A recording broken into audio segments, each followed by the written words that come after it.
have supporting them, guidance, supervising them with capacity and organizational, and also have practice and what are the opportunities for those who are qualified to, earn power in terms of service, but what's our vision and experience for self is those who are also really curious about what the avenues that exist now for those service and bringing them in and whether or not we have what we need to be able to do that. So I'm really curious about the avenues that exist now for social work. In addition to license procedure, what are some of the other advocacy areas or social work issues that you're looking forward to that focus on? In addition to license procedure, what are some of the other areas, things like social work issues through our veterans program, it's just that there just aren't enough licensed social workers to be able to provide the kind of services that are needed to meet the needs, for example, to our veterans program. We've seen it just a lot with our veterans who are experiencing social stress by having the services that are needed to be symptomatic issues of depression, being able to apply with our address those veterans to be able to have the goals that they need to have in their life. And so that's one thing that I've seen, and I think that having the licensure space veterans being able to the availability of practitioners have in their life. And so that's one struggle that I've seen, and I think that having the ability of practitioners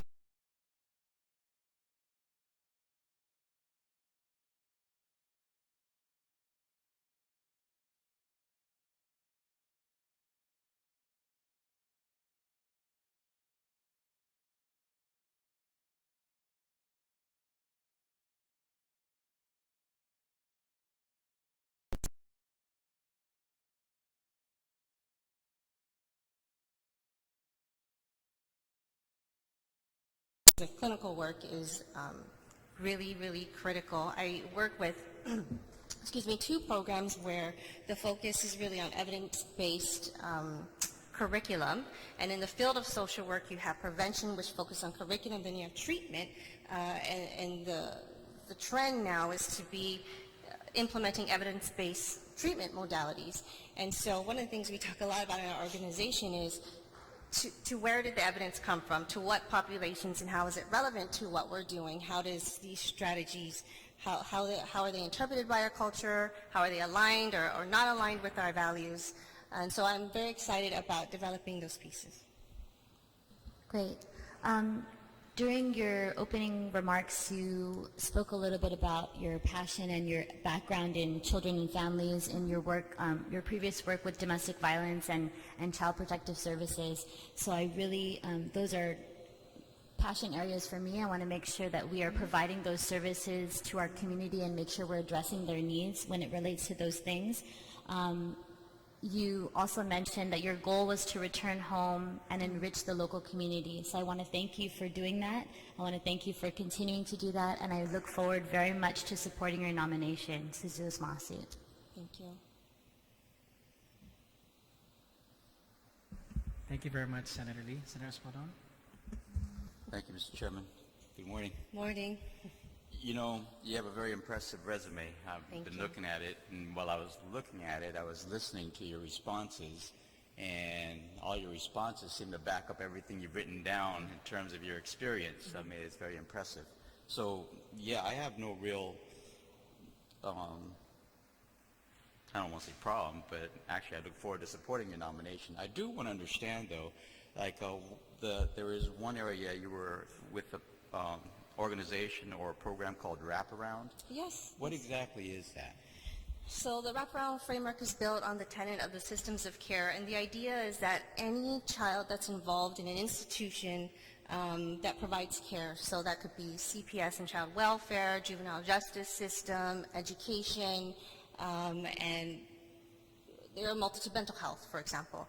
That the idea is that that child, sort of the care of the child belongs to everybody. And so the systems of care were supposed to come together to communicate and coordinate so that that child has, you kind of think of it like a wheel, and in the middle of the wheel is the child and the family, and the services around them have to come together in order to support them in a holistic manner to meet the outcomes and the goals that they intend. And so from that theory and that, systematic macro-level practice comes the wraparound model, which is really built on 10 different principles which focus on strengths, which focus on individualized planning. They focused on person-centered care, and so just different principles that guide the work. And the role of a care coordinator and a wraparound facilitator, which I was for many, many years, and then I went on to supervise that program, is to bring all those systems together and all the key players to really start creating a plan that's holistic and having accountability with all the systems to be able to assist the child. It really is that it takes a village mentality, and with kids who the wraparound program applies to, oftentimes it does. And so these are kids who are, involved in all these systems. They've been removed from the home. They have significant anxiety issues, behavioral issues because of trauma they experienced, and thus they end up in a juvenile justice system. And so it's kind of like that pipeline. So the wraparound approach really wants to work and build on the strengths of the child and the family and bring their voice to the table and develop goals in a holistic fashion with all the players, and also to help leverage resources amongst the community, because it's not just one responsibility of one silo or sector to help in assisting in meeting the outcomes and the goals of the child so they can meet their full potential. So. Okay. Probably a little more than. I'm going to ask you a question that might be from left field, but following this hearing on your nomination and I think one other, right, there is a hearing on the bill to move medicinal cannabis forward, right? In your experience, perhaps in your background, right, when it comes to the social issues, I mean, we know it's supposed to be directed, this program is directed for those with medical conditions and ailments and to help relieve some of the suffering that patients go through. In your knowledge within your sphere, and I'm sure you've done some reading on this, the social impact of that, does that play into perhaps some of the difficulties we might face with the youth of this island? Right. It's actually interesting that you bring that up, because we at WestCare, we have been organizing a coalition for drug-free communities, and this is one of the issues that came up, was that, there's a medical marijuana bill and a possible recreational that's being looked at, and so how would that impact our constituents and particularly our youth? And so what we did is that we looked at research from states that had implemented medical marijuana laws, and as well as recreational, particularly with Washington and Colorado, and I came from Washington, so it was an interesting time to be there and see that implemented.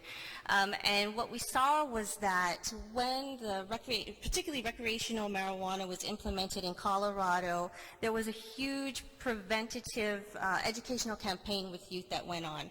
And so a whole year before that, they were going out to the schools, providing education, having groups, doing a lot of awareness around the effects of marijuana on development, on social development, brain development, academic impacts. And so post that time, when it started being implemented, they gathered more data to see that there was not a significant rise in terms of the use among youth.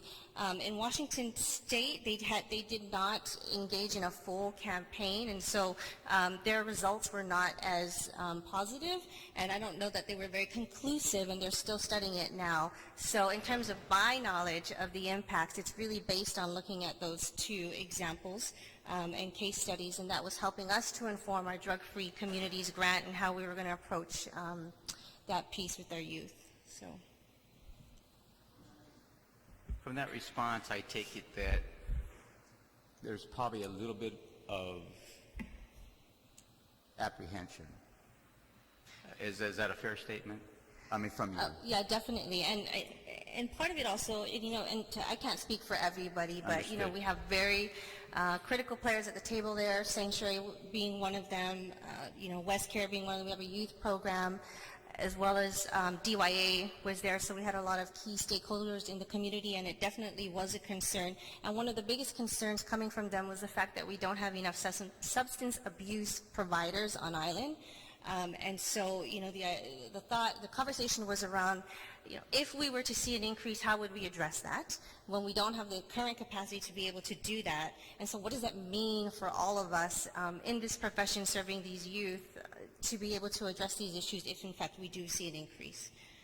Not sure if that helps, but. It does, and I appreciate that answer. It does give us some insight going forward. The other thing I just want to note, and it's not really a question, but for those who may be watching, is that you also have specialized expertise working with clients with a range of psychological and developmental challenged, including autism spectrum disorder, reactive attachment disorder, bipolar, generalized anxiety disorder, post-traumatic stress disorder, and so forth and so on. And I just want to note that for the record, and also, like I said, for those who are viewing this, that you bring a wealth of information and knowledge and experience to the community, and I look forward also to supporting this nomination. And thank you for accepting the nomination. Thank you, Ms. Senator Ramos. Espadon. Thank you very much, Senator Espadon. Vice Speaker, thank you for joining us. Also, Senator Torres, thank you very much for joining us. Vice Speaker, you have any questions? Thank you, Mr. Chair. Thank you very much, Ms. Ramos, for accepting this nomination, and I look forward to your speedy confirmation. Your record is extremely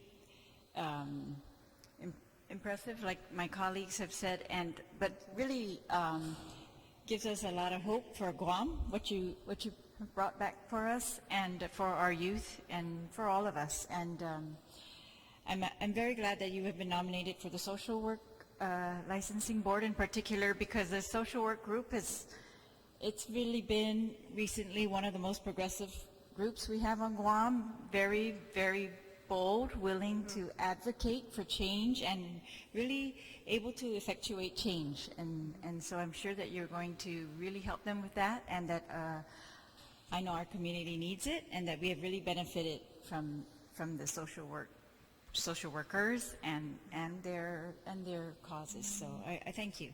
Thank you very much. Thank you, Vice Speaker. Senator Torres, do you have any questions or comments? Thank you. I think everyone has spoken, so I want to thank you again, Asia, for accepting the nomination, and the committee will work on completing the committee report so that it's in time for our session at the end of the month. We also have another individual, Ms. Mayfei Muko, who was appointed, and so we'll place that on the agenda as well. Thank you very much. If there's anyone else that wishes to provide any written testimony, they may do so by dropping it off here at the Guam Legislature or having it emailed to my office. So just want to say, have a great day. Thank you. Thank you. We now move on to the next item on the agenda, which is Bill 69-34. For those who wish to provide written or oral testimony, I ask you to please sign up on the table to my left here. But now I would call up Mr. Ben Limagat, Vanessa Story, Isa Gabriel.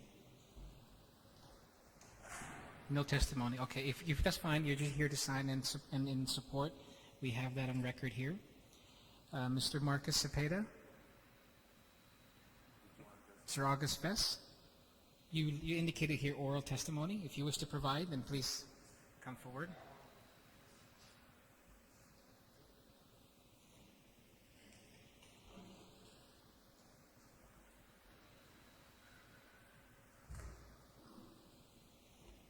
Now I'd like to recognize the sponsor of the prime sponsor of the legislation, Senator Joseph Augustine. Thank you, Mr. Chairman.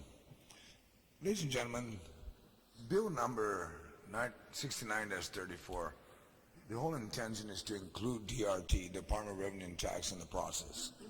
On the Public Law 33-220, it did not involve the Department of Revenue and Tax in the process of issuing a business license, charging fees for the cultivation of cannabis for medical purpose. It is our desire to speed up the process and include them in this bill. Now, I know that some of you may be testifying today that may not like the fee, but you know that's always subject to amendments on the floor. But we do look forward to all the testimony that will be presented today. Thank you, Mr. Thank you very much, Senator San Agustin. I'd like to also call Ms. Andrea Pellicani. please come forward. Mr. Marcus? Good morning, Senators. My name is Marcus Cepeda. I've been residing here in Guam for the last 12 years. My occupation is I'm a small business owner, sole proprietor. My background is food and beverage. I was brought here by Pacific Island Club as a food and beverage director about 11 years ago, and I did several contracts working in the hospitality industry.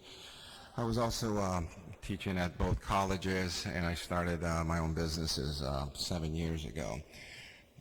Most recent, when the governor signed the addendum to the bill back in December, I started a company called Homegrown Guam, and with that being said, I spent 7 weeks putting my company together, also going to Colorado doing training at a cultivating facility and looking at the different dispensaries, looking at the way they do their business. And coming back and having a consultant from Colorado, I put the company together, and with a group of investors, we were able to put our package together, go to public health, receive the application, and going through the process of assembling this company with all the conditions that the public health was requiring. On February 9th, I believe it was, I think that was a Friday, I went to Public Health and Tax and Revenue to submit my application, and I was told that they were not ready to receive any applications, so that they needed another 6 months, which is now 6 months later, June. What is today, June 13th? So we're 6 months later, and I'm still kind of asking questions about, are we ready to go through the process of submitting the application so we can eventually, acquire a permit. And I understand the process. As a sole proprietor, I do restaurants. I help owners do restaurants, so I know the process of the acquiring a sanitary permit, liquor license, and so on. And also, I was one of the ones that went to the late Senator Pangilinan for the Serve Save Alcohol bill that is now became a law. That took 7 years. So I've had some experience as a small business owner, sole proprietor, working with the government, and here I am again, just kind of waiting to see where we're at. I know some of the concerns that it was with the conditions of the law. What is it that we need to finish with the conditions, so we can then, so the government then can start issuing permits. I know there was a lot of conditions, and I followed those conditions to the T. It was quite a bit, and it was almost like assembling a franchise, because that's what I do. I do restaurants. My background with working with corporate family-style restaurants, they require quite a bit of information, procedures, ways of doing business, and so that way you have consistency and accountability. So I was very impressed by the way the conditions were set up. However, there are more conditions, and my question is, I just reading the bill, it's about the fee, and I just noticed it was $5,000 before, now it's $1,000, which I'm happy for that. Public health was $5,000, now tax and revenue is $1,000. I believe there were some other fees, so yeah, that looks great. Now, the other conditions, are there any more conditions?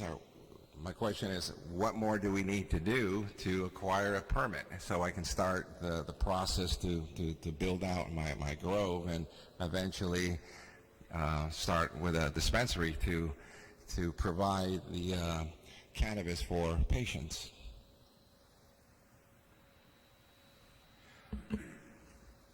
Mr. Marcus, what do you need to do? Basically is what the bill wrote. But, you and I know each other. You dealt with that over the compliance branch.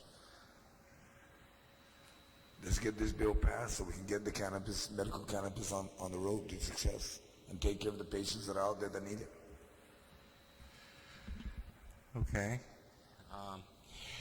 Now, I know in the past one of the issues were the lab, and I expressed my feelings was that just having medical cannabis in Guam it's not enough to get investors excited about it, because I don't personally, for the fees that are required, and I could tell you for a type 2 permit, which doing the math, the cultivation and the yield of the product, it's going to be about $300,000 investment. And others may seem like, well, I'm going to grow in my backyard, on my property, and I'm sure everyone's got different views of it, but this is a professional way of doing it. This is the way they, commercial businesses do it in Colorado, and that's my model. So, with that being said, is it worth the investment to do the medical? I personally don't think it is, but that's just my opinion. I had suggested that perhaps the first bill, where you allow patients to do 10 plants at a home and go that route, but then again, that's not going to happen. So where are we at with the lab? Is there interest? Is the government going to do the testing, or do you have a plan for that? I don't know who you're posing that question to, sir, but we're here to discuss this piece of legislation. Things are moving along. There was a first meeting of the Medical Cannabis Commission, and so those questions are very valid questions you have, but unfortunately, we want to ensure that we stick to what is in front of us, which is Bill 69 at this point. So if you do have any other written testimony you'd like to provide, the committee will accept that at a later time. And I understand the committee was supposed to meet to actually discuss all these questions. Has that committee met yet? Yes, there was. I just mentioned that there was a commission meeting earlier this week. Oh, there was? Yes. Okay, so I guess this is not the right place to ask those questions then. So who would I meet with so I can make an appointment to kind of know what the update is? Well, the department that has oversight of the programs, the Department of Public Health and Social Services. So would that be Director Gillian that could answer those questions? Sure. And then my office too is available. If you have any other questions, we can connect after this hearing, and we can help as much as we could to provide you any information we have. Okay. I guess I'm just looking at a timeline, because again, 6 months ago I was told it's going to be another 6 months and we're going to be issuing permits. So here we are 6 months later. So I'm just again asking, Sure. what our timeline do you think? I mean, just a general number.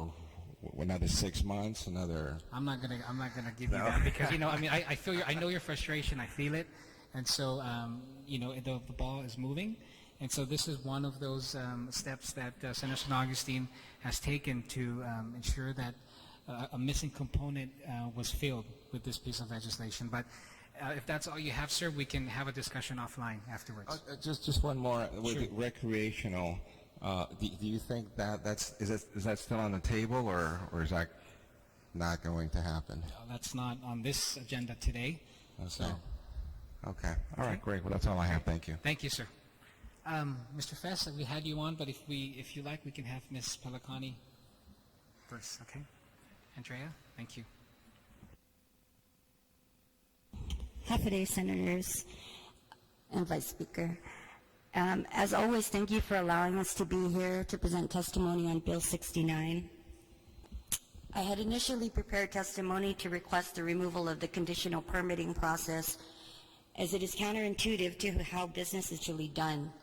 Upon obtaining a business license, businesses may or may not want to apply for a cannabis license, as there is a limited time frame of 9 months to apply for a cannabis permit to operate. So from when the time you apply for your cannabis license at Department of Public Health, you only have 9 months to apply for that permit, or your license is revoked.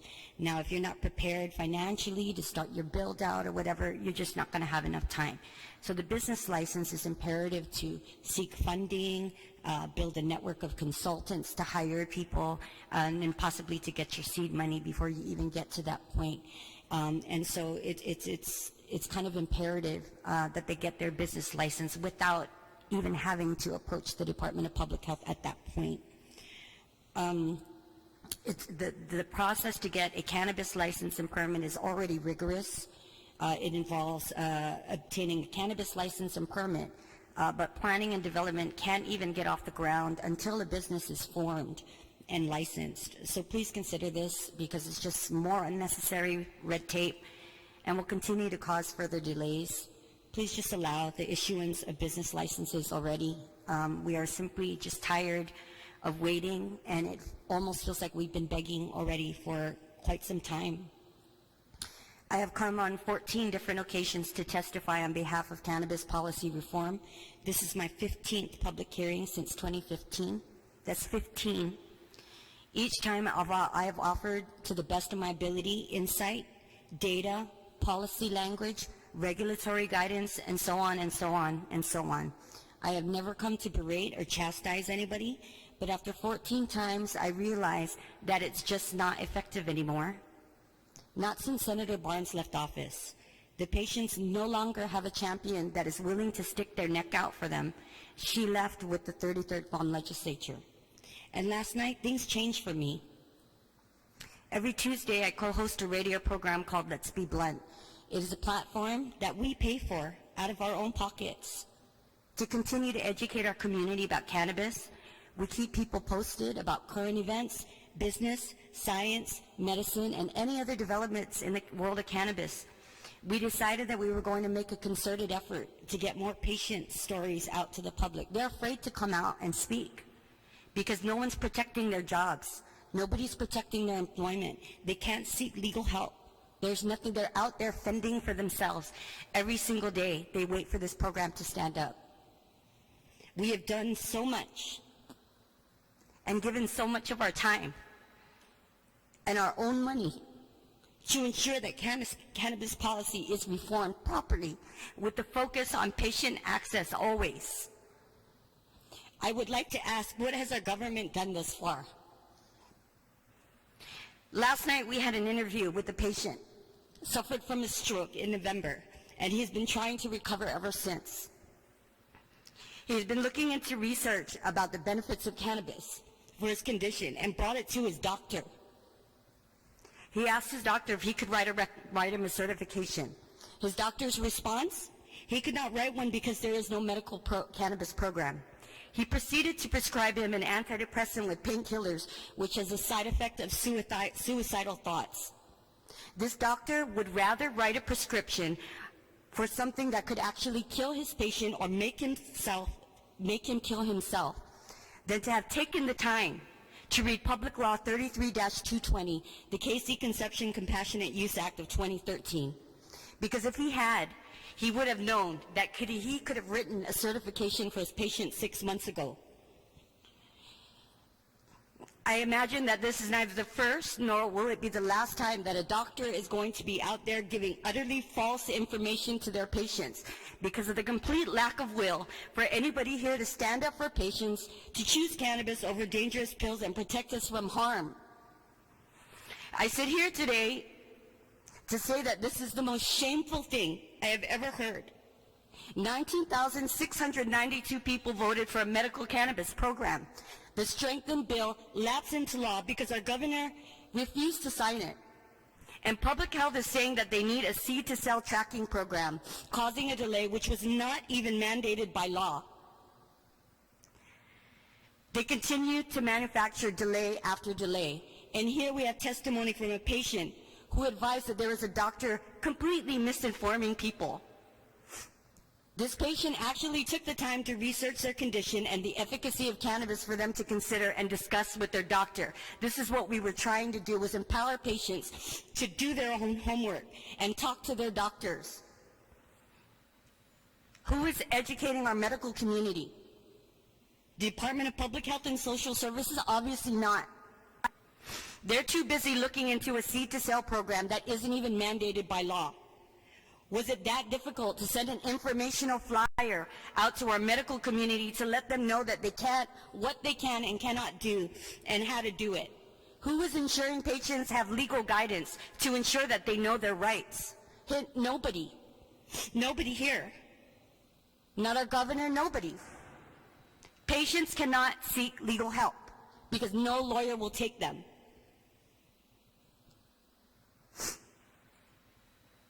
Who is protecting the health and safety of this community, and who's protecting our patients? I don't have a business license to develop my cannabis business because it's taken almost 7 months just to have a discussion about it.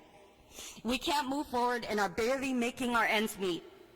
Yet my group has spent out of our own pockets to find policy writers to assist you. Bring consultation to Guam. Have workshops about cannabis for patients, and host a paid radio program every week so that we can become a more educated community. I sit here to ask you, with all due respect, why am I giving so much when you have sat here month after month and done so little?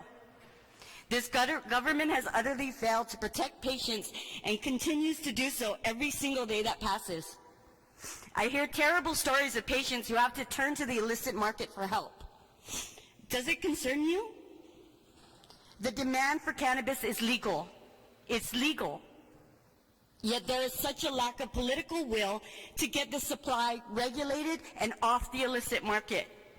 Are you even thinking about how to protect the government employees who have in front of them a legal medical cannabis program, but will in turn be fired if they should test positive for THC? Won't you protect them? Who is protecting our patients? Why are you not doing everything in your power to protect our patients from being told false information from their doctors? Why are you okay with letting 7 months pass before Reventax can issue business licenses, while every single day good people are turning to the illicit market for help? Why does our government continue to fail its people? I counted 148 resolutions drafted since you took office. That's 148. There are 15 of you. And it took this long for a bill to allow business license for this program to even be discussed. I haven't even heard anybody interested to draft an amendment to the drug policy at our schools. Children or teachers with seizure disorders can't wear a non-psychoactive CBD transdermal patch to avoid seizures on campus when they can take their oxy or benzos to school, and the nurse will even administer it to them. Can you not see why the people have become angry?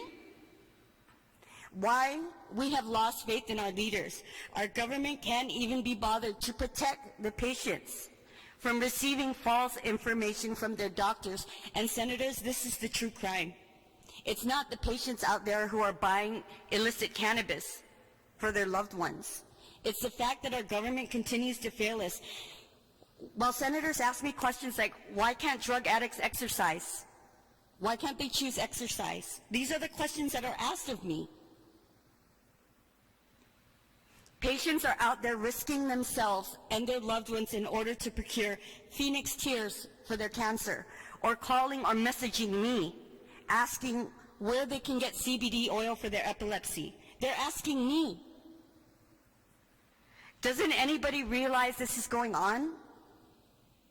Or are you so far removed from the people who elected you into office? These are good people looking for help, and I have nothing to say to them except just go get your certification. Whatever you do, just make sure you have it.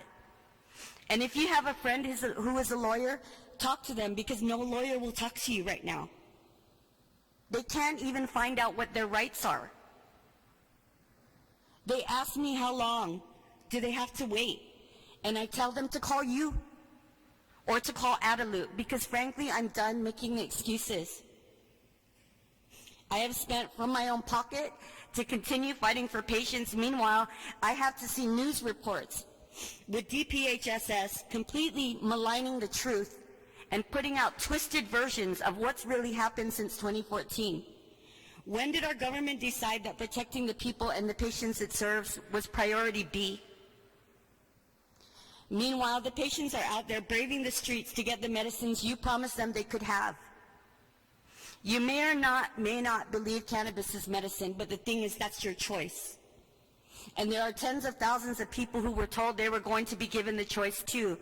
Only 3 years later, they are out on the streets fending for themselves, with no legal help because lawyers won't see them, barely any medical help because doctors are out there giving false information.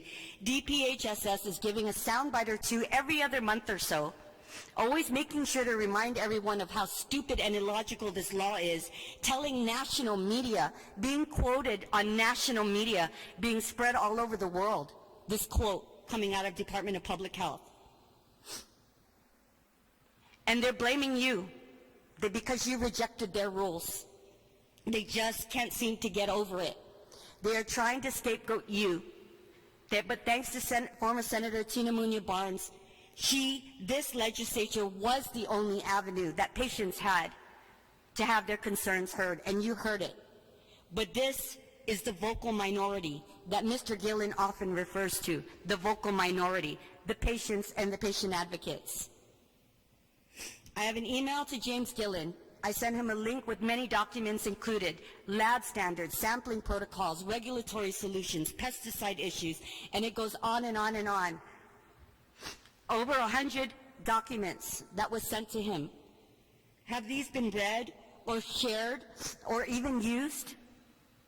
I just don't know. We get a soundbite every other month or so from the only people that actually tried to do something, and that's Senator Joe San Agustin and Senator Dennis Rodriguez, and I thank you for Bill 69. But I say this after last night, it's just not enough, and enough is enough. It is the fault of our own government that the demand for cannabis was decriminalized, but left the supply side available for any black market grower or dealer to fill. It is the inaction of our very own government that has allowed and continues to allow our very robust black market to thrive, and are now taking advantage of some of the neediest of patients, including end-of-life cancer patients. And as long as this program is not stood up, prices will continue to rise, and there is nobody ensuring safe patient access. Where is your conscience anymore? It is just flat shameful already to hear phone calls from people who have lost loved ones with cancer who admit to breaking the law because they had no other choice as they watched their loved ones die waiting for this program. There are desperate people out there trying to figure out how to bring Phoenix Tears home on an airplane, or Charlotte's Web on an airplane for their loved ones here at home. We have done so much as an organization to educate our community and protect and fight for the rights of patients, while you have the power of the purse, and we still have not seen very much. I used to be positive and motivated and ready to help whenever I could, but now I too am starting to lose faith after 3 years, and I'm done with doing the best I can in the most productive way. There is no use when the people on the other side of this dais who have the power to help do nothing. We can only hope that one day the health and safety of our community and the one single mandate of the people will be more important than the next gubernatorial race, bond borrowing, land zoning, 148 resolutions, pay raises, part-time or full-time senators, casino gambling, or the Liberation Day Carnival. Maybe one day. Because if we are not a part of the solution, we are part of the problem. I thank you for your time.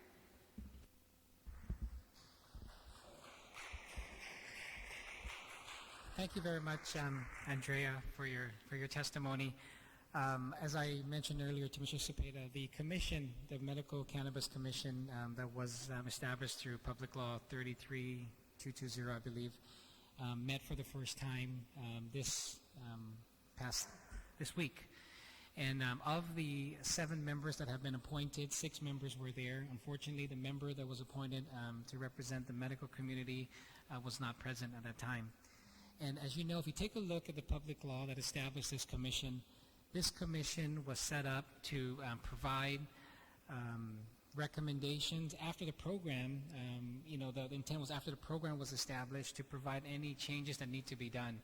However, I want you to know, Ms. Pellicani, and for everyone else to know, that at that meeting that I did attend, I've stated I made it very clear to Public Health that this commission could be and will be, as my involvement in this commission will be there to help guide them in getting this program stood up once and for all. We can write all the policies, all the bills and amendments we could to the public law. We can do that on our side, but if it's not established and stood up, nothing will happen. And so I'm hoping through this Medical Cannabis Commission that we've met for the first time, we're scheduled to meet the next few weeks again, that we can provide the guidance and to speed up the process in finally getting this stood up. And so that's the commitment you have from this side of the House to ensure that it's stood up. I mean, Senator San Augustine's measure here, as I said earlier, saw a loophole, and so he's plugging that up. But ultimately, it is the executive branch and the Department of Public Health that needs to stand this program up. And so we're going to provide them that support and use the commission as a way to speed that process up. Okay? Yes. Senator? And Ms. Pelicani, Andrea, we spoke about removing the conditional permit, and I'm in agreement with that. And that I'll make the amendment on the floor to remove that, because the only reason why I had that put in was because there are folks out there in the business that when they apply for a business license, then when they try to get all their permits from public health and everywhere else, they end up getting rejected. And you don't get no refund. Once you apply for the business license, that's it. You pay for it, it's gone. And that's what I was trying to protect. But, as we spoke about it, said it prevents the business from moving forward, then we'll remove it so that the medical cannabis business can move forward. I have no problem with that one. Thank you. Thank you very much, Senator. Mr. Fest? Good morning. Senators and citizens, I thank you for the opportunity to give testimony on this bill of amendments to Public Law 33-220. I hope it is the first of many to come. I appreciate the time and thought given to fix one of the many oversights and shortcomings of Public Law 33-220. I appreciate also have been given the opportunity to meet with the sponsor of this repair bill and the other senators so far, and hope to meet with more for organizing a separate committee for cannabis for the much needed, very detailed works for coherent, consistent, cohesive, and comprehensive medical and adult use cannabis legislation to implement and oversee a workable industry and fair marketplace for business owners, patients, and citizens alike. I do hope we can find a viable path forward. As I was preparing this written statement a few hours ago, the subject of cannabis tax payments and the freedom for the entire cannabis market to operate within the USA was being addressed by the senator from Alaska in the U.S. Senate hearings live on TV, where Attorney General Sessions was expected to attend to discuss Comey-gate, but he failed to appear until much later. I'm at a disadvantage today as I did not have an updated version of the resubmitted bill of April 28th and only had the original bill version of April 5th, the only version available to me on the legislative website to review and comment on. We have a unique opportunity here now to fix within the language and wording more than was originally considered in this short bill. Though in my meeting with the sponsor, I addressed the same concerns as I have consistently done in all cannabis bill hearings. The subject of enormously high fees. Subsection 12250.8, license classifications. In Public Law 33-220, the cultivation sites are being charged $10,000 to $50,000 in Department of Public Health fees alone, with very insufficient canopy sizes.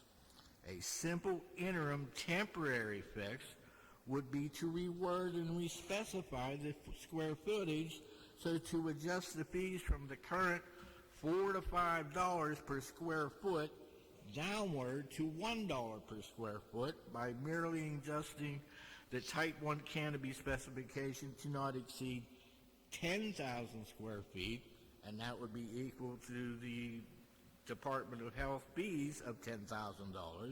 Type 2 to be defined as 20,000 square feet, equal to the $20,000 Department of Health fees, and Type 3 to be defined as 50,000 square feet and equal to the Department of Health $50,000 fee.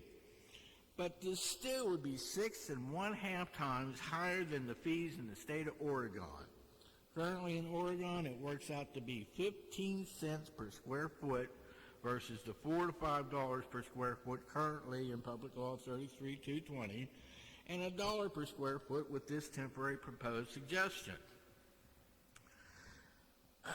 Before I go further, I want to do an interjection orally that I didn't have in here. It's an afterthought, but in the other states, especially in the successful ones like Oregon, Washington, Colorado, California, what they had to establish the market before there was a legitimate market was what they called patient cooperatives. The patients would get together with growers and they would have their own little market type thing. That established the market. So once the established laws came through with medical and then adult use, the markets were already established. We're going about this, full-blown with no intermediary fledgling markets. I would suggest maybe bypassing the high fees from the Department of Health until we actually establish a market and then see where it's at, what the income for businesses are. Right now we only have 7 authenticated patients. Who's going to lay $10,000 to $50,000 in a business for 7 patients? Let me continue from my reading here. The entire fee structure for all types of businesses in Public Law 33-220 need to be rewritten to become inside the realm of reality. But that is work for the new separate committee for cannabis. As stated, this is an easy temporary fix by merely changing the cannabis-sized wording in this bill to give at least a cultivation site a working chance at success until we can align all fees with the upcoming adult use proposed industry fees in Bill 834, a bill that also has the need to be recrafted. To also mention wording in the same subsection and making it consistent and comprehensive, as this is a medical cannabis law and addressing the associated medical cannabis businesses, not to be confused with an adult use license in businesses.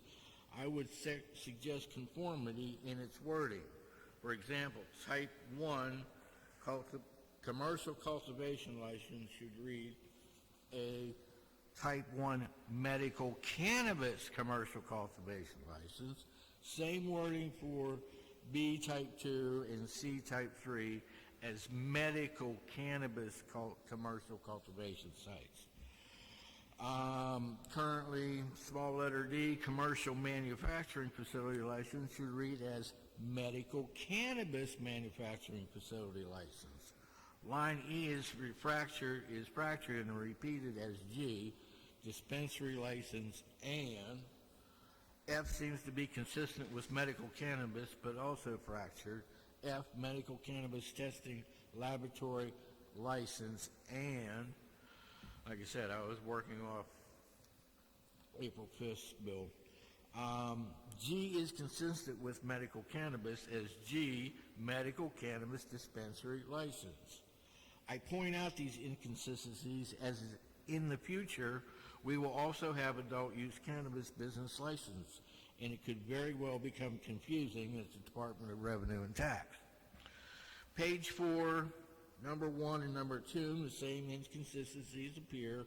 All should be medical cannabis, as in 3 and 4. Section 6, 7A and B, the same inconsistencies appear. All should be medical cannabis, as in C and D. In 7A through D, it is suggested that the Department of Revenue Tax business license fees for all medical cannabis businesses are at $1,000. Please allow me to remind the legislature yet once again that a regular pharmacy is only $150 for their fees. What is it I wonder for a florist license, or for a bakery, or vegetable farm DRT license? The medical cannabis businesses are already being fleeced to the bone and bled dry at the Department of Health. Please, I implore you, do not also introduce another unfair and unreasonable fee at DRT. It should be no more than a regular small business occupancy license fee. As of now, we only have 7 authenticated patients through the Department of Health. I would estimate we need 500, at this rate taking years to accumulate, as 500 patients would be needed to sustain the bare minimum of businesses. That is a cultivation site and dispensary only. We either have to make many necessary changes to Public Law 33-220 or wait until the market opens up with a modified version of Bill 834. I thank you for your time and hope my words start sinking in and start making sense. Thank you very much, Mr. Fess. I ask the Prime Sponsor if you have any questions. No, thank you, Mr. Chairman. I met Mr. Fess on several occasions, and I understand where he's coming from on the business license fee. But, you know, I am also looking at raising the fees at revenue and tax. But there are some fees currently today that haven't been raised at revenue and tax for the past 10 years or even more. Yeah, we discussed that at our meeting. But in reference to that, I think my colleagues, if they want to make an amendment on the floor on the fees, you know, that's open for discussion. But I just want to get this bill through, then we can move forward. But I would hesitate to look at Public Law 33-220 right now, because like Ms. Pelicano has asked me, can we get this going?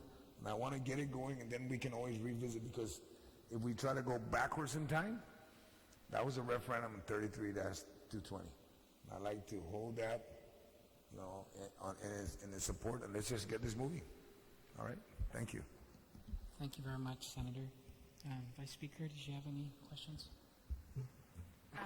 Thank you both for your testimony. I think your suggestions are very helpful, Mr. Vest, regarding insertion of the words medical cannabis. I mean, and I wanted to ask Ms. Pelicani, do you support this bill? And you, so the amounts look reasonable to you?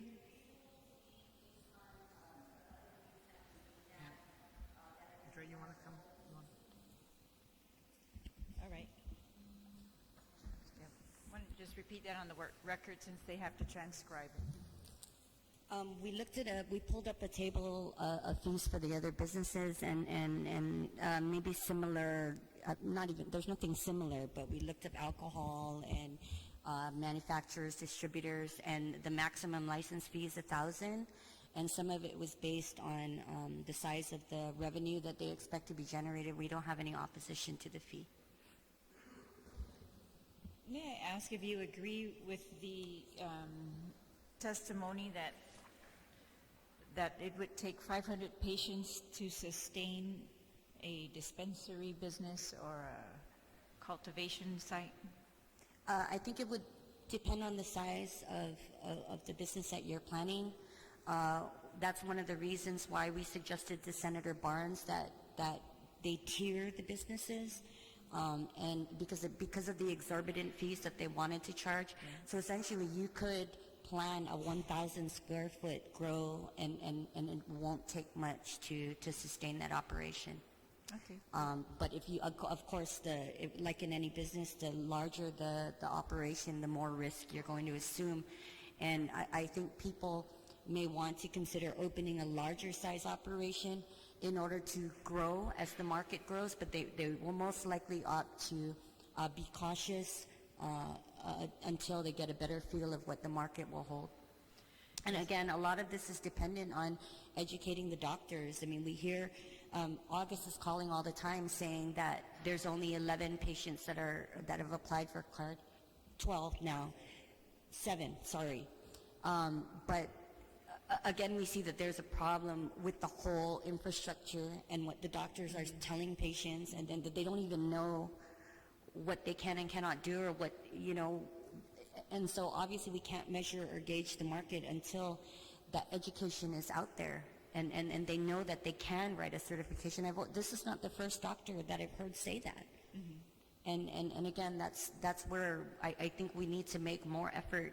If it means writing policy somewhere, somehow, mandating, if public health is not going to be, when we made policy requests, we wanted to scale back some of the over-regulating to allow the program to develop. But I always hear Speaker Cruz in my head saying you can't assume common sense, and I'm starting to see that now. You have to legislate common sense because you can't assume it.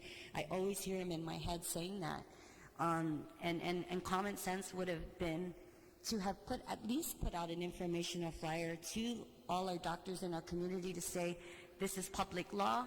You may write a certification, get the certifications from my office or office, and you can start writing them. But we couldn't even do that, and it's so disappointing. Perhaps it would help if it hasn't been done, I'll check public health, I'll check the committee chair. If the AG has not written an opinion, a formal opinion as to the legality of physicians writing certifications, then I think that would help, and I think we could request that, and we will request that, and once that, and whether they issue a brochure or they don't, we could definitely send that AG opinion around, and that should help them, I would think. And yes, and a brochure sounds like a very reasonable thing to expect, and we'll work with that. I'm sure this committee chair can work closely with the medical associations to do continuing ed. We'll see. I believe there is also case law. When California first launched their medical program in '96, this particular issue was already taken up through the appeals court, and basically they said doctors can write a certification, they just cannot write a prescription. You can't say you may take this amount. All it is saying you have a condition that may qualify you. And then that's all it is. So, but there is case study for that already. I don't know that the AG opinion would be necessary. Oh, well, I'm just thinking it's a convenient way for somebody with authority to bring that all in, all the case studies or whatever, and put that in some other format that's easily usable. I think that would be great. We'll see. Yes, all right. Well, thank you very much, both of you, for your testimony. Appreciate it. Thank you. Thank you, Vice Speaker. Just to add on to the public health does have an attorney that's working with them who is an assistant AG. And so I know that they are ensuring that that individual is heavily involved in the work of getting this program stood up, and also with the commission as well. So I think that's, if anything, that's a benefit that we have going for this. Senator Espadon? No? Senator Torres, do you have any questions or comments? Ms. Pelicani, I just, your passion certainly comes through, and I also appreciate the effort that you put into educating people about the issue, which is very, it can be very complicated and very confusing. But I wanted to ask you, though, you talk about timelines, and I was wondering if all were to go well, if business licenses were to be issued, and growers were to stand up their operations, and a laboratory were to come into effect, what is the practical timeline for the medical cannabis program to be implemented on Guam? Assuming that you have facilities that are ready to grow, I'm assuming that by the time you apply for your permit, you're ready for public health to come in and inspect and issue your permit to operate. It only takes 4 months for a first harvest after that. So, so again, everything is just dependent on the timeline from when business licenses can be issued. We've been trying to estimate, but there's one delay after another, and I wish I could say, and if you're asking me, I say that the question should maybe be asked to Director Gillen. But from the day that business licenses are issued, they could harvest within 4 months after their permit to operate is issued. So it really could be only a matter of months. And what is the likelihood of a laboratory being stood up in Guam for testing purposes? It's required by law. I know that Mr. Gillen has had concerns about that. My thing is, one, you need to put the business licenses out, because he seems to feel that there's nobody expressing interest. Nobody is going to publicly express interest. Not very many people will. Not very many people have publicly expressed interest. Privately, I've heard interest expressed. However, you can't put a business plan together until you know what the sampling protocols are. Are you going to require these labs to be field agents and go collect the samples themselves? That would require the purchasing of vehicles, hiring field agents that could cost upwards of $200,000 per year. Are they going to be required to do that, or are they not going to be required to do that? You can't put a business plan together until they know what's going to be required of them. And so again, we have submitted UN regulatory guidelines for cannabis sampling, for cannabis testing. I don't know where that is. That's been sent to public health. I don't know if they have shared it with you, Senator. We'd be happy to submit those documents again and put them out there for the public, put them out there for any lab who might be interested. But again, nobody can put a business plan together, one, until they have a business license. Two, the Department of Health publishes what guidelines they're looking at for lab testing. May I make a comment? Well, I wanted to add to the question.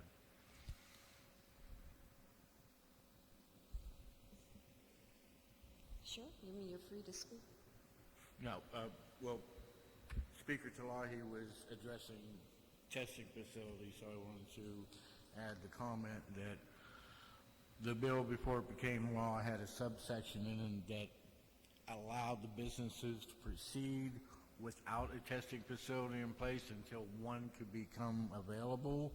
Recently in the newspapers, Director Gillen made the same comment, as we might want to think about going back to that.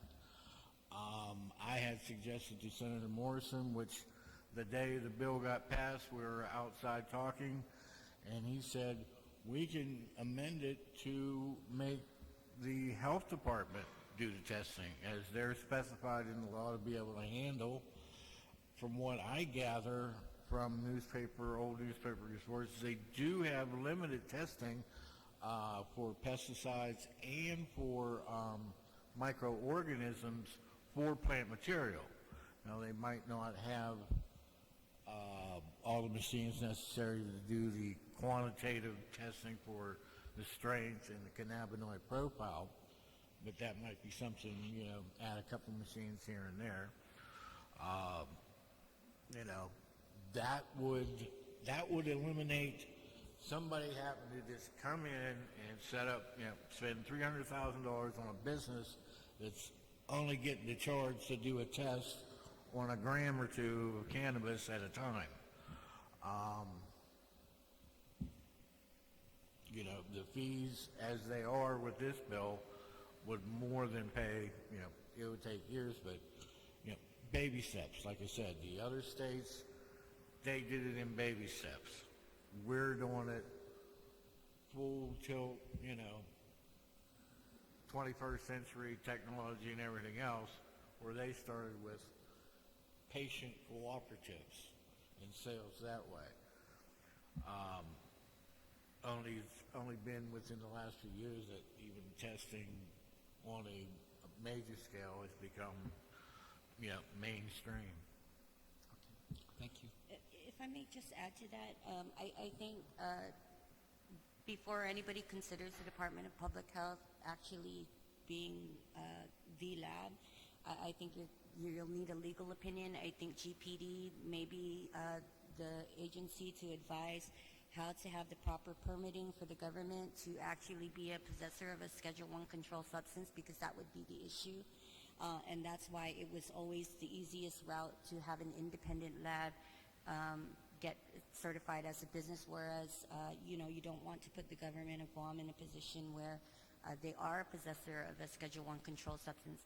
Again, I think the agency that might be able to advise how to go about the proper permitting, if you're interested in that, would be the Guam Police Department, because they are allowed to be possessors of controlled substances. There is a licensing available, which is a DEA 225 licensing. That could be something that you might be interested in looking into if you even want to go this route. If I may add, as I've already suggested, there is a subsection about the Department of Health that says they're allowed to test, allowed to possess, allowed to transfer, and everything else. I don't know about more requirements that would be required, but it's already written in the bill. Thank you very much, sir. Senator Torres, did you have any other questions?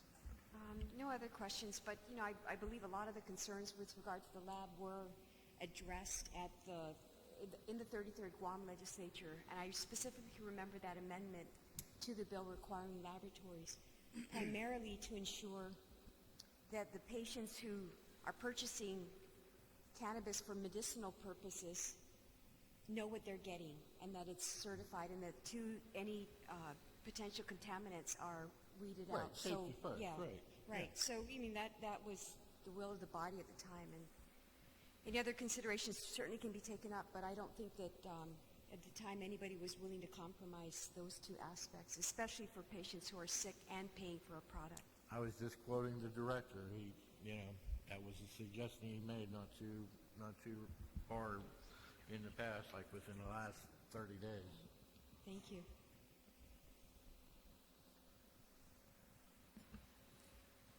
Mr. Chairman, Andre and Ms.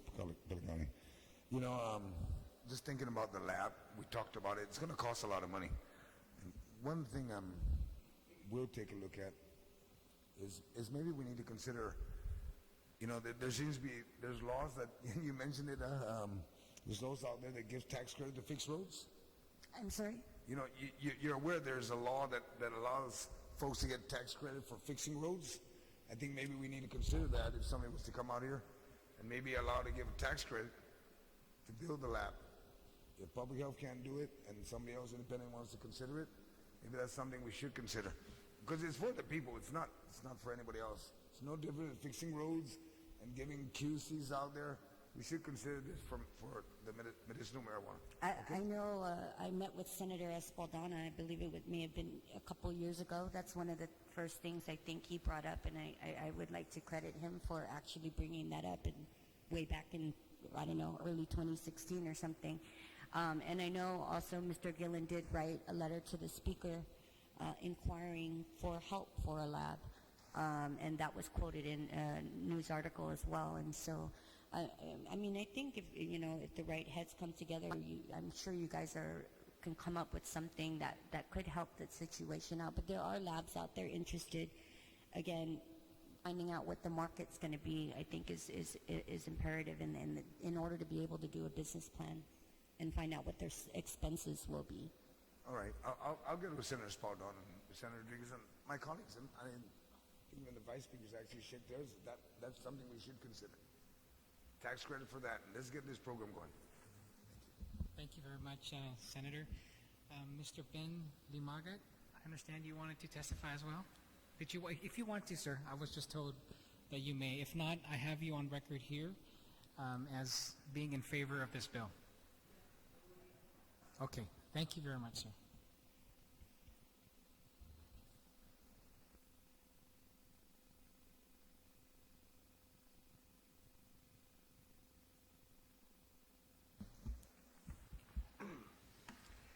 Good afternoon, gentlemen, ladies. I thank you for taking the time to hear me out. I'm just kind of concerned, and that maybe my opinion really don't count, but you need to hear it. I am one of hundreds of veterans that are having a hard time trying to make it a day-by-day decision. And with the medical cannabis, it would really help us to put us back in a happy place. We are stressed out. We are burdened with a lot of different things in our lives. especially coming from a combat situation. We like to get back to a happy place. Who would deny that? Maybe the words are inappropriate, and yes, people are going to be against it. But we served our country, and Guam is unique because there is a lot of veterans here. Maybe another, a little bit of speech to help you out, to be motivated. But we do need your help. Yeah, maybe we can't help you the way you want us to help you, or maybe we don't know how. But the first step to this is communication. So I'm here to just let you know. I thank you, but I need to get back to my happy place too. Because life is rough. 8 hours a day is rough. Things can happen in 8 hours a day. Bad decisions can be made. Being a user of medical marijuana, it does not make me aggressive. People say you can drink alcohol and you can become aggressive. But until this day, I've never heard of anybody getting stoned and wanting to go look for a fight. If anything, they want to go eat. Okay, to relax, the stress. It's a whole different world, but it's my world. And in my world, I'm happy, non-violent. There's no violence in the world. You walk out your door, you can be assaulted, verbally or physically. Those are the issues I have. But the bottom line is, we need your help to pass this. And I can generate some support from my friends, my P's and Q's. And we just got to be on the same page. Not deviate, but stick to one subject and move it forward. I thank you for the time. So just Masi, and thank you very much, sir, for being here, but also for your service to our island, to our country. Thank you very much. Any questions for Mr. Lee Margaret? Senator? No? Okay, thank you very much. So if there's anyone else that wishes to provide any testimony. Oh, you do, ma'am. Yes. Please come forward. State your name, please.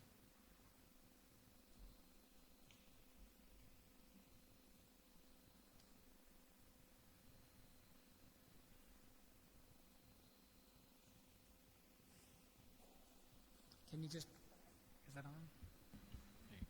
Buenas, Hafide. Thank you. So I just wanted to come on and speak from a patient's point of view. In 2000, it was 2013, I first started a new job at a restaurant, and I was having trouble as an outside hostess walking. My legs were shaking. When I was at home, I was collapsing and falling. We didn't know what was going on. I was having vision problems. We went to my doctor, and that was the first time I had ever heard multiple sclerosis. And we were referred to a neurologist, the only neurologist at the time that was on island. And I went through my first MRI scan in 2014. And it was, scary experience.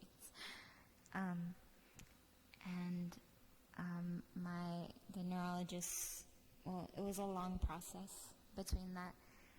There was hospitalizations. I was hospitalized twice in 2014, once in June, once in December. Each hospitalization lasted more than a week. And I was just in between hospitalizations. I was in pretty bad shape. I was on a cane for a long time, walking cane.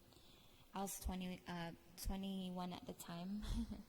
I turned 22 during a little bit after my second hospitalization, and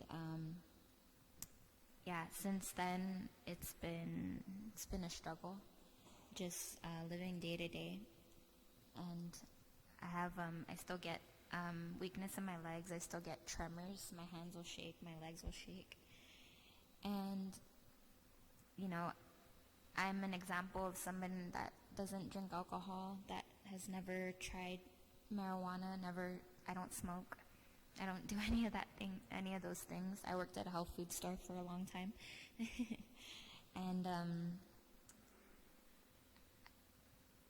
I had the opportunity to share my story. And I feel that it's a good thing that can come out of a really bad thing. Because I think of getting sick as nobody ever thinks they're going to be sick, especially when they're young. And, I was 21 when I first was diagnosed, and I'm 24 now. I'm going to be 25 in December. And all those years, it doesn't seem like much, but 3 years of your life,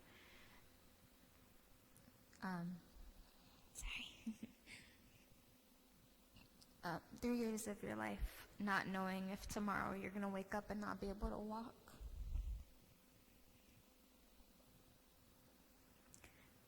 3 years of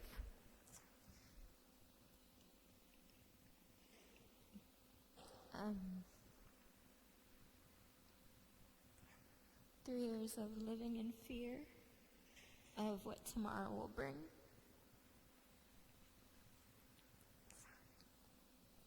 Because I have remitting relapsing form of multiple sclerosis, which means that I go through periods of remission, which I've been in, thankfully.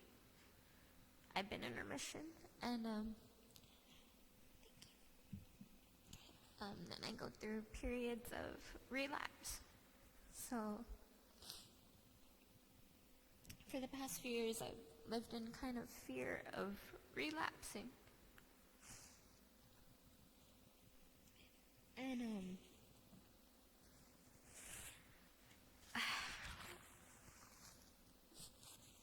there's not much that I can do these days physically. I can't stand for very long. I can't walk very far without sitting down and taking a break. Also, my cognitive skills are very affected by the multiple sclerosis. I have trouble with memory. I have trouble, as I am now, forming my sentences and completing thoughts.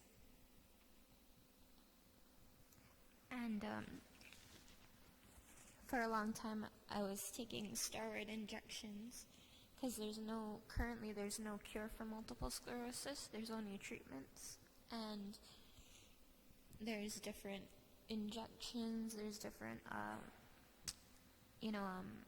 there's pill forms, but these are all just to slow the progression of the disease. Nothing is a cure.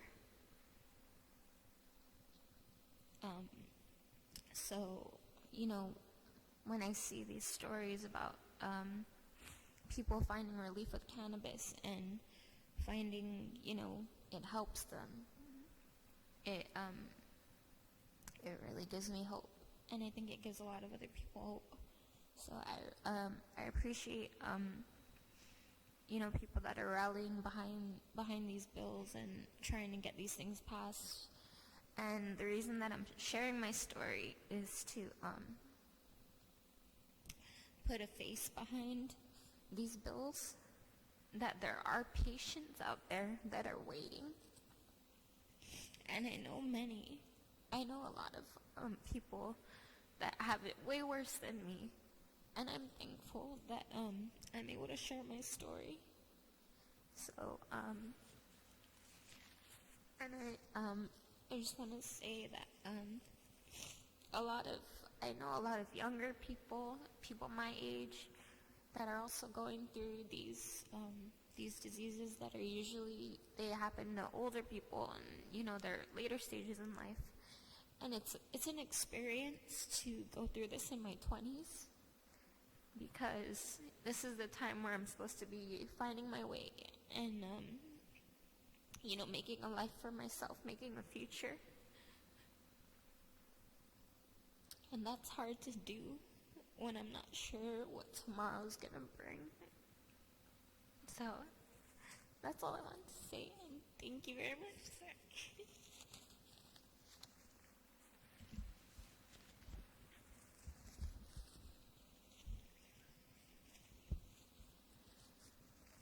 Legislature, anybody have any? I just want to say thank you, and I'm sorry. I'm sure it's hard to do this public, but I very much appreciate it. So I want you to know that putting a face behind the bills is a really very effective thing to do. And I want to thank you and Andrea. I mean, people are working very, very hard to get this done, and I'm sorry that our process is so extremely slow and frustrating, and I'm sorry about that. My best friend had multiple sclerosis, and so I know very little bit about it, but we're here for you, and we are going to do our best. I thank you. I think what you're doing it's effective, so I just want to thank you for that. Thank you. Thank you very much for your testimony, and as the Vice Speaker has said, it puts that face behind this effort. I mean, Andrea has been here since day one, her group. The others have come forward, and there's no excuses. There's no excuse for why it's taking this long. But as I said earlier today, it's moving, and we're going to work hard to ensure that there's this program that folks like you will be able to take advantage of. Okay, so everyone, thank you so much for being here. This concludes the public hearing.